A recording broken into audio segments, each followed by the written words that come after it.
Kicked out at 17, with just $12 and a trash bag. Now my family wants to live in my $750,000 home after years of silence and lies. I was 17 when my dad told me I wasn't built for success. It wasn't some heat-of-the-moment insult. He said it calmly, like he was doing me a favor. Like the sooner I accepted my place in the family, the easier life would be for all of us. "You're the spare," he said, not even looking up from his newspaper. "Your brother's the heir. You're just extra." I think that moment carved something into me. Growing up, I always felt like the background character in someone else's story. My older brother Nathan was the golden child, the star athlete, honor roll student, family favorite. He had a bedroom that faced the lake, a brand new car the day he turned 16, and a dad who called him champ even when he messed up. Me? I was the one who got hand-me-downs, suspicious glances, and lectures for existing too loudly. At first, I thought I was the problem. I tried harder, got a job at 15, kept my grades solid, even started tutoring Nathan in math when he began slipping. But nothing changed. My mom called me lazy when I slept in on Sundays, even after closing late at the diner. My dad said I had no ambition when I mentioned wanting to go into culinary school instead of college. And Nathan? He just smirked whenever they tore into me, like he was silently enjoying every dig. Things escalated the summer before my senior year. Nathan wrecked his car after a party, completely totaled it while driving drunk. I was the one who found him crying in the garage, bleeding from his forehead, begging me not to tell mom and dad.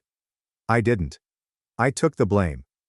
I told them I'd borrowed the car without asking, that I'd panicked and ran. I thought, maybe this would earn me some respect.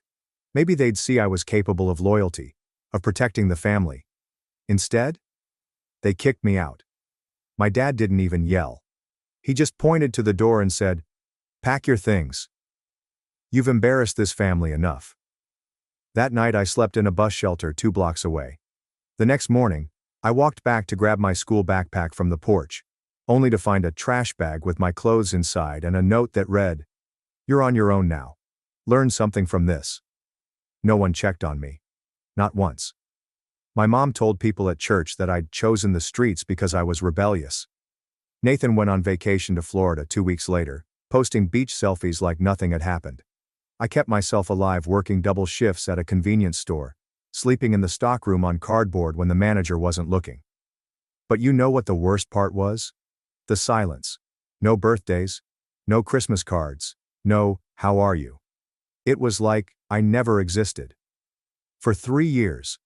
It was only after I got my associate degree in business through community college, after I'd moved 3 towns away and built a tiny freelance marketing business from a library Wi-Fi connection, that I finally felt like maybe, just maybe, I was free of them. Until last month. I got a text from my mom. Just one line. "Is that your face on the billboard off Route 9? Yes, it was. The local Chamber of Commerce had put me up as a young entrepreneur spotlight after I helped several local shops triple their online sales during COVID. It wasn't a huge deal in the big picture, but to me, it was everything. Proof that I wasn't a spare. That I was more than a shadow. 2 hours later, my dad called. I didn't answer. Then came the voicemails. From Nathan. From relatives I hadn't spoken to in years. All of them. Suddenly warm. Suddenly supportive. Suddenly curious about how I was doing. I didn't reply. Not yet. Because I knew. I just knew. They hadn't changed. They were only reaching out because they saw I had something they wanted. And sure enough, the next day, my mom called again. This time she left a message. "We're going through a rough patch. Nathan and his wife might lose their place. We were wondering if you still had that spare room you used to mention." I laughed. Out loud. Because that spare room? It didn't exist. I bought the whole house. And I bought it in cash. I didn't respond to my mom's voicemail. Not that day. Not the next. Not even when my Aunt Janice messaged me on Facebook saying, "You know it would really mean a lot to the family if you stepped up right now." Stepped up? I nearly choked on my coffee. Where were they when I was sleeping under a bus shelter, Aunt Jan? It's funny how people love to use the word family, like it's a get-out-of-jail-free card. Like blood somehow erases everything they did, or didn't do. I didn't block them. I didn't rage post. I just stayed silent. But silence, apparently, wasn't enough. The following week, I came home from a client meeting and saw a familiar car parked across the street from my house. A silver Honda Civic. The same one my parents used to drive. I stared at it for a good 5 minutes before I even turned into the driveway. There was no mistaking it. And sure enough, sitting on the porch with a Tupperware container of what I assumed was guilt-laced banana bread, was my mother. She stood up when I got out of the car. "Oh my God, you look so good," she said, arms already reaching. I didn't hug her. I just looked at her like a stranger, because that's what she was. "Mom," I said quietly, "why are you here?" She had the nerve to smile like this was just some casual drop-in. "I wanted to see you. It's been so long. I thought maybe we could talk. Catch up." I leaned against the doorframe and didn't move. "Is Nathan okay?" I asked. Her face flickered. And there it was. The reason. The real reason. Not love. No regret. Not even a half-hearted apology. "He and Alyssa lost their apartment," she said. "They fell behind on rent. The baby's on the way and they just need a place for a little while. Just until they get back on their feet.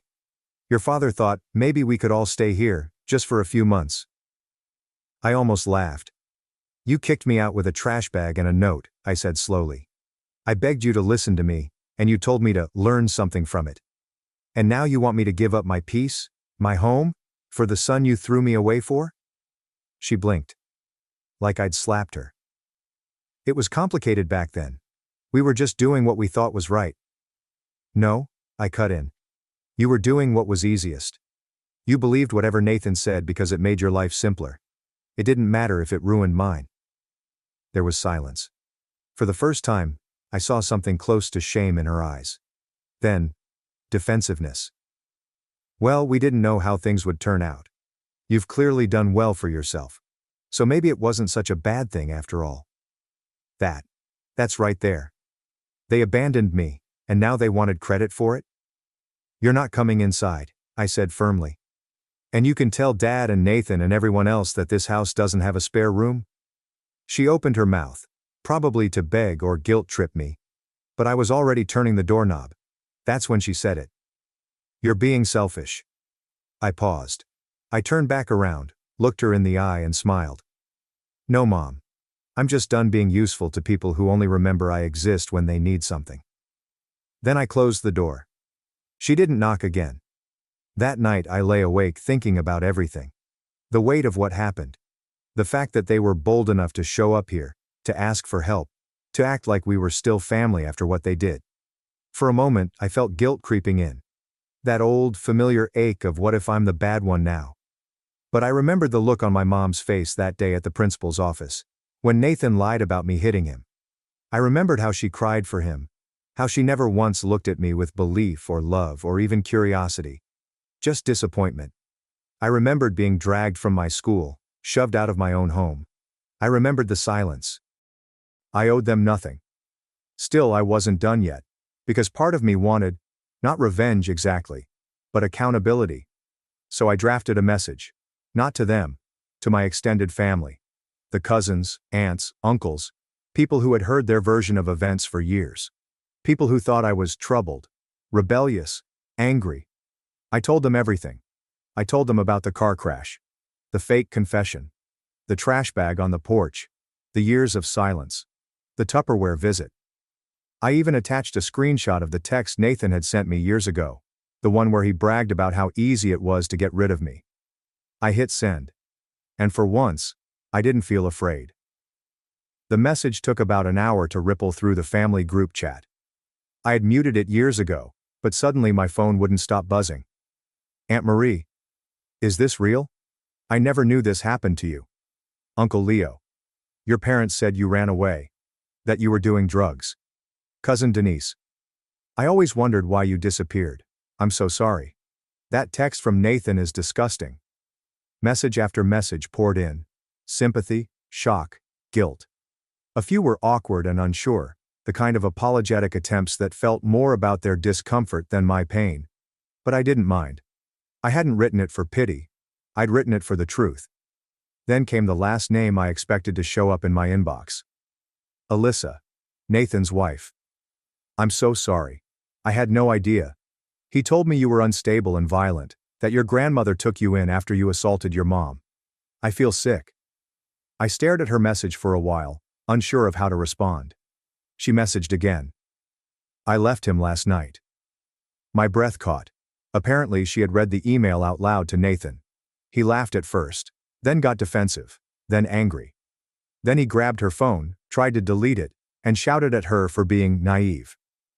Alyssa, 7 months pregnant, and finally done being gaslit, packed a bag, and left for her sister's. She said my message snapped something in her.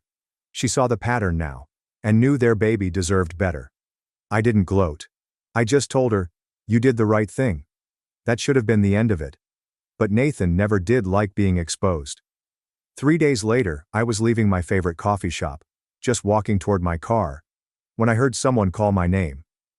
I turned and saw him standing there. Nathan. He looked like a shadow of who he used to be. Unshaven, eyes sunken, wearing the same varsity jacket he'd had since high school, like he was still clinging to the last time anyone thought he was important. You think you're better than me now? He sneered. I didn't answer. He walked closer. Too close. You always played the victim. Even now. What? You want everyone to feel bad for you? You think anyone gives a damn about your sob story? I could smell the cheap beer on his breath. You lied, I said. Calm, quiet. Yeah? He laughed, bitter and sharp. So what? You survived, didn't you? You've got your big house and your little billboard, so quit crying. There was so much I wanted to say. I wanted to scream. I wanted to list every night I cried myself to sleep, every birthday I spent alone, every time I doubted my worth because of him. But I didn't, because he wanted a scene. So I stepped around him, opened my car door, and said just one thing. You lied. I thrived.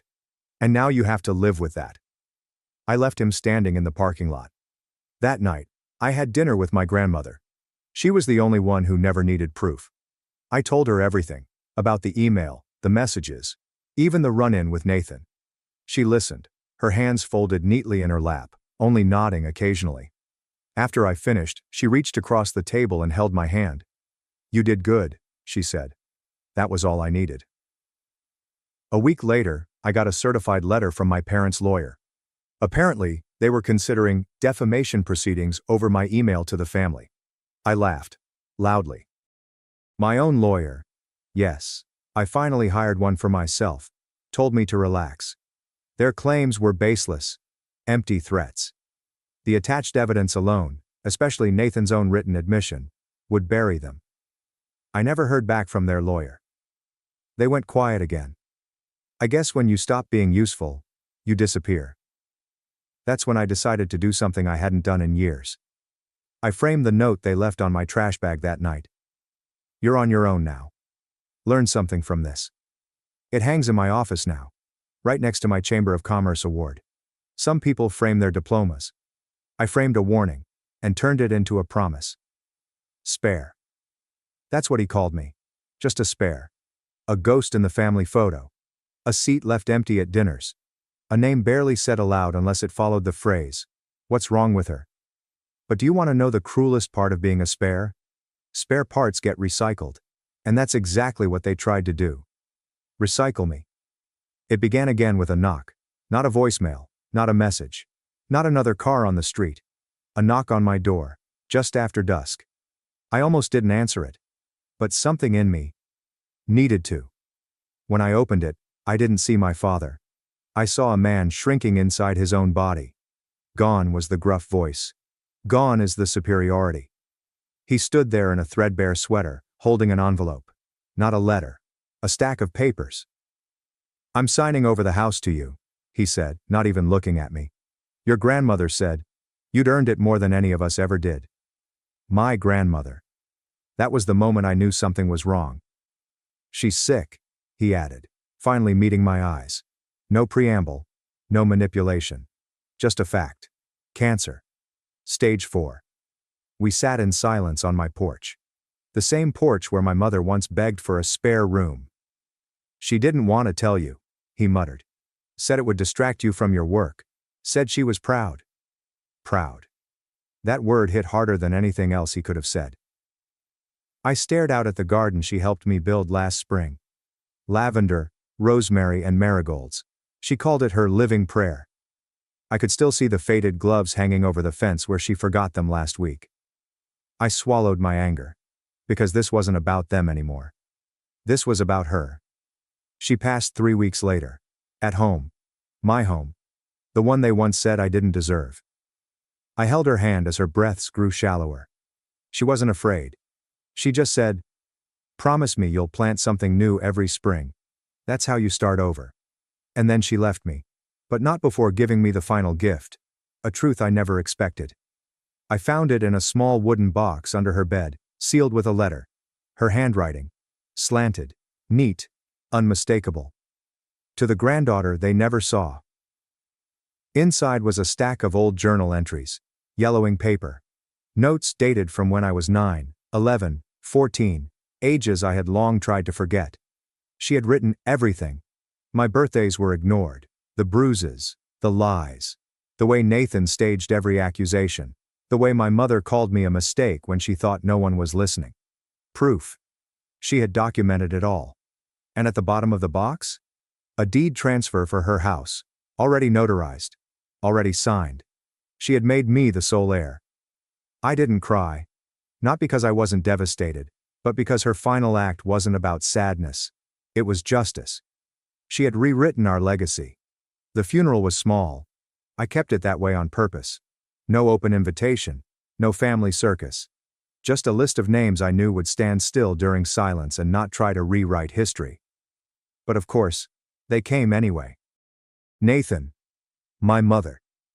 Dressed in black like it could mask anything. Standing by the edge of the crowd, waiting for a moment to insert themselves. After the final prayer, my mother approached. She didn't cry. She just looked around at the garden, the house, the community of friends and colleagues gathered around me, people who chose me. Then she asked, "Is it true? Did she leave it all to you?" I looked her in the eye and said the one thing she always denied me. Yes. That night, they left a letter on my doorstep. Typed, formal, sterile. A request for temporary accommodation, for healing and transition, it said. They wanted to live in the house. Her house. The same house they'd abandoned her in when she took me in. I sat there for a long time. And then I wrote them back. Dear Mr. and Mrs. Turner, thank you for your interest in staying at the residence located at 49 Maplewood Lane. At this time, all rooms are currently occupied by peace, silence, dignity, and the long overdue scent of lavender. As such, we are unable to accommodate guests who abandoned these values in the past. May you find shelter in the structures you built with your choices. Kindly, the Spare No More. It went viral. Because I posted it, and for once, I told my own story. No edits, no shame, no revenge, just the unfiltered truth. People shared it, stitched it, messaged me. Not for drama, but for relief. Because I wasn't alone. There are so many of us. So many spares, who was actually the whole damn engine? Today I walked through my grandmother's garden and planted something new. Just as I promised. A single white rose bush, named Rebirth. And this time, the story doesn't end with exile or anger. It ends with roots. Because I am not a spare. I am the seed that survived. Thanks for watching and being part of the drama. Don't forget to subscribe and hit the bell so you never miss a wild news story.